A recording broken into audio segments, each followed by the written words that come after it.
Halo semua, selamat datang di channel Otokaltim. Dan di video kali ini kita akan mereview Honda Mobilio ACVT Prestige tahun 2014. Bagaimana review lengkapnya? Saksikan terus video ini.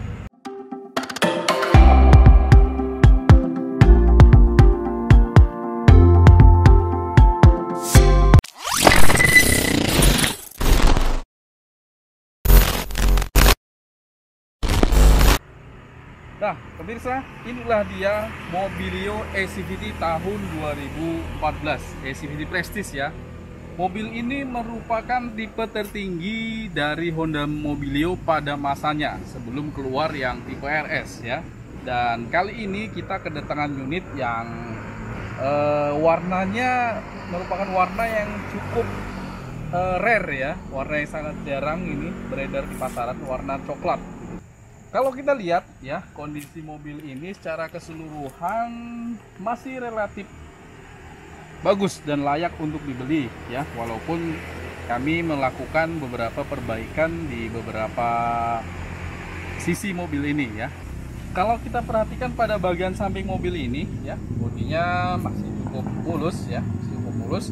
Dan ini velgnya ya, sebelum berganti dengan yang model RS ya. Bentuk velgnya Mobilio tipe tertinggi seperti ini. Sudah dual tone ya, sudah menggunakan ventilated disc juga untuk sisi pengeremannya. Dan pada sisi spionnya juga sudah elektrik ya. Diatur secara elektrik juga. Lalu mobil ini belum mengadaptasi keyless ya, masih menggunakan anak kunci biasa. Ya, pada sisi mesin ya, kita perhatikan di bagian sini. Ini kita belum melakukan detailing pada mesinnya ya, jadi ya kondisi apa adanya, karena mobil ini juga baru saja kita dapat. Langsung kita review menggunakan mesin 1500 cc dengan transmisi CVT ya, yang menawarkan perpindahan transmisi yang sangat halus ya untuk transmisi otomatisnya gitu. Ini merupakan mesin SOHC ya, 4 silinder segaris 16 katup ya, masih menggunakan teknologi iVTEC khas dari Honda. Dengan mesin ini, Honda Mobilio mampu menghasilkan daya sebesar 118 PS, yang mana ini menjadi mesin yang cukup unggul di segmen low MPV di kelasnya pada masa itu ya tentunya, dengan torsi maksimum di 14,8 kgm. Ya, karena ini merupakan tipe yang prestis ya, yang notabene merupakan tipe tertinggi di kelasnya pada waktu itu ya di Honda Mobilio. Perbedaan mencolok terdapat pada sisi fog lamp ya. Kalau Anda perhatikan di sini ada bezel chrome ya, ada bezel chrome yang tentu menambah kesan mewah pada mobil ini.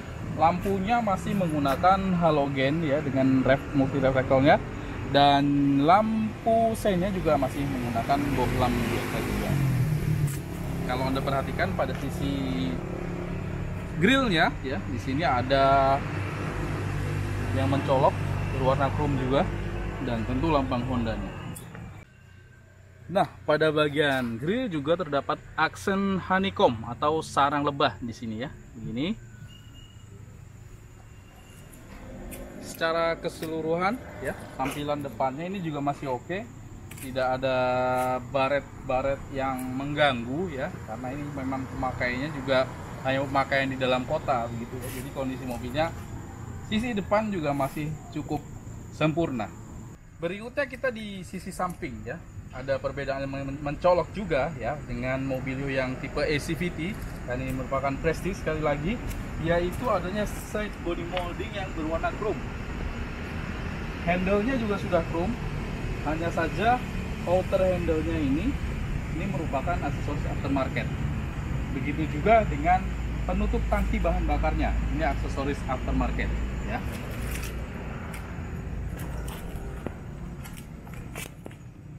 Kemudian kita beralih ke bagian sisi belakang ya. Di sisi belakang di sini juga tidak ada perbedaan mencolok ya dengan yang tipe E biasa. Hanya saja ini ada aksen chrome ya, aksen chrome di bagian belakangnya, masih menggunakan antena juga, belum shark fin antena, dan sudah ada wiper di sini. Dan kita juga menemukan kamera di sini yang sepertinya kameranya ini aftermarket ya. Dan sayangnya Honda Mobilio ya, untuk semua tipenya belum dilengkapi dengan sensor parkir ya. Khusus untuk Mobilio produksi 2014 belum dilengkapi dengan sensor parkir ya untuk tipe tertingginya ya. Di sini juga sudah terpasang muffler cutter chrome ya. Muffler cutternya sudah chrome ya, jadi menambah kesan mewahnya. Dan di sini kita menemukan reflektor juga, ada reflektor di sini ya, dengan aksen honeycomb kembali lagi. Lalu ada emblem Honda Mobilio di sini. Dan CVT ya, yang menandakan mobil ini merupakan mobil dengan transmisi otomatis. Pada sisi lampu bagian belakang ya, kita akan memperhatikan lampunya juga masih menggunakan lampu halogen ya, masih menggunakan bohlam ya, belum ada yang LED lampunya, masih menggunakan halogen ya untuk lampu rem, lampu sennya dan juga lampu mundurnya masih menggunakan halogen semua. Berikutnya kita akan coba melihat ke dalam ya, di bagian bagasinya.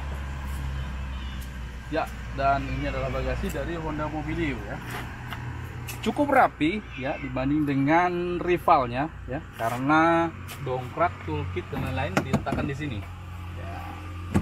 Dan untuk spare tire atau ban cadangannya ya, Anda tidak perlu jongkok untuk mengambilnya, hanya melalui baut di sini ya. Tutup seperti ini. Dan pelipatan konfigurasi kursi pelipatannya seperti ini bagian belakang. Kita menemukan cup holder juga. Dan yang istimewa ternyata di bagian belakang juga dilengkapi dengan speaker. Ya, ada speakernya.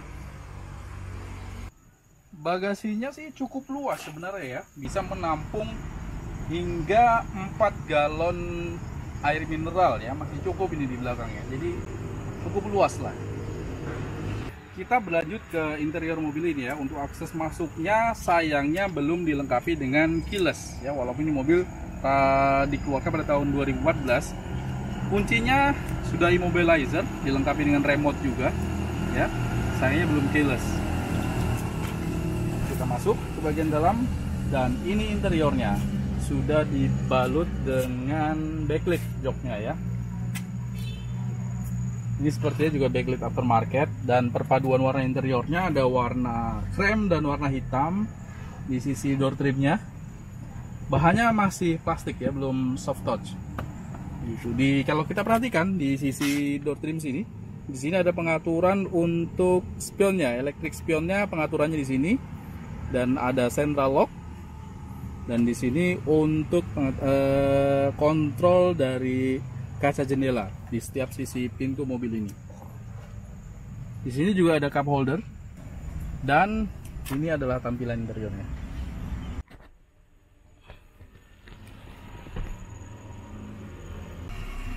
Posisi duduknya cukup nyaman ya, cukup nyaman bukan berarti nyaman ya, karena kursinya masih, walaupun sudah ada side bucketnya ya, tapi headrestnya masih menyatu dengan kursi, jadi headrestnya belum bisa dipisah seperti itu. Dan pada bagian setir juga kita menemukan di sini belum ada steering switchnya, karena steering switch baru ada di versi yang RS ya. Ini adalah CVT Prestige ya.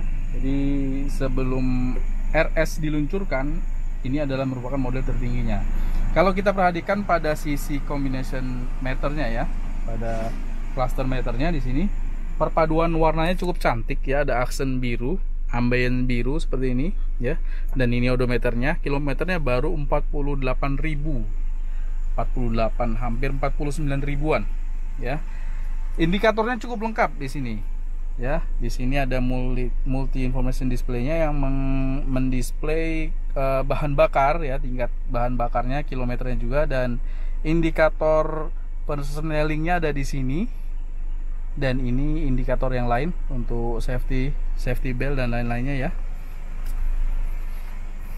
Dan ini adalah bezel AC-nya, masih yang lama ya, model yang lama, belum perubahan. Dan ini adalah tuas untuk bagian lampunya ya, lampu dekat, lampu jauh. Dan di sini ada tuas untuk pengaturan wipernya. Setirnya setirnya masih solid, belum tilt and telescopic. Dan ini adalah head unitnya ya. Head unitnya sudah menggunakan yang ini ya, yang barang kita dapat ini sudah menggunakan layar ya, sudah menggunakan layar yang sudah terkonfigurasi juga dengan kamera mundurnya ya. Dan pada sisi tuas transmisi ya, seperti ini. Dan berikutnya di sini ada sun visor ya, sudah dilengkapi dengan vanity mirror. Sun visornya biasa seperti ini ya. Sini ada lampunya, yang lampunya juga bentuk LED, lampu kuning. Ini ada sun visor juga sudah ada vanity mirrornya. Dan ini ya, spion untuk bagian belakangnya. Rear view mirror. Di baris kedua ya, di baris kedua juga di sini di door trimnya di sini muat 2 botol ya. Ada pocket untuk botolnya. Di sini ada di door trimnya juga kombinasi 2 warna, warna krem dan juga warna hitam. Di sini juga sudah electric window. Kita masuk ke bagian belakangnya.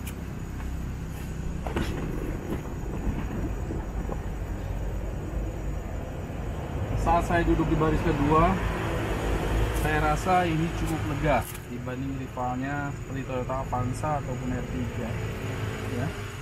Entah karena ini kursinya bisa maju bisa mundur. Di sini kita menemukan ada blower ya, yang bisa kita atur tingkat kekencangannya. Blower bagian belakang, blowernya hanya sampai baris kedua saja. Dan di setiap sisi pintu kita akan menemukan hand grip ya, hand grip yang tentunya memudahkan Anda saat masuk ke dalam mobil ini. Duduknya juga cukup lega ya, enak duduk di sini. Dan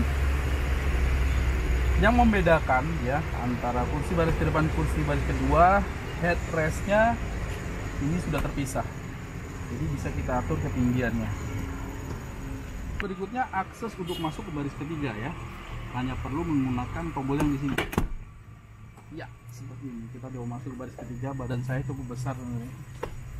Oke. Wow.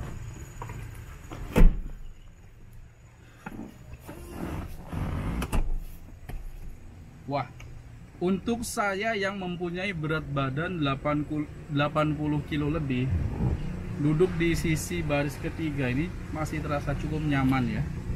Karena ruang kakinya masih relatif luas ya. Dan ada armrestnya juga di sini, ada cup holdernya juga di sini. Ini lampu bagian belakangnya, lampu baris keduanya. Masih bolamnya juga masih bolam biasa, belum LED. Dan baris ketiga ini belum dilengkapi dengan blower. Jadi baris ketiga hanya mengandalkan blower dari baris keduanya.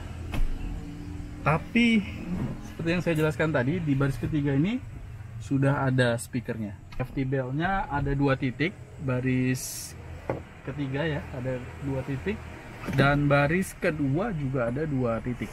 Untuk fitur keselamatan pada mobil ini ya, jadi bodi dan kerangka mobil ini sudah mengadaptasi yang Honda sebut sebagai G-Con ya. G-Con ini merupakan teknologi yang membuat benturan itu bisa diserap ke seluruh bagian bodi mobil sehingga impactnya tidak terlalu serius pada satu sisi mobil yang terkena benturan, seperti itu.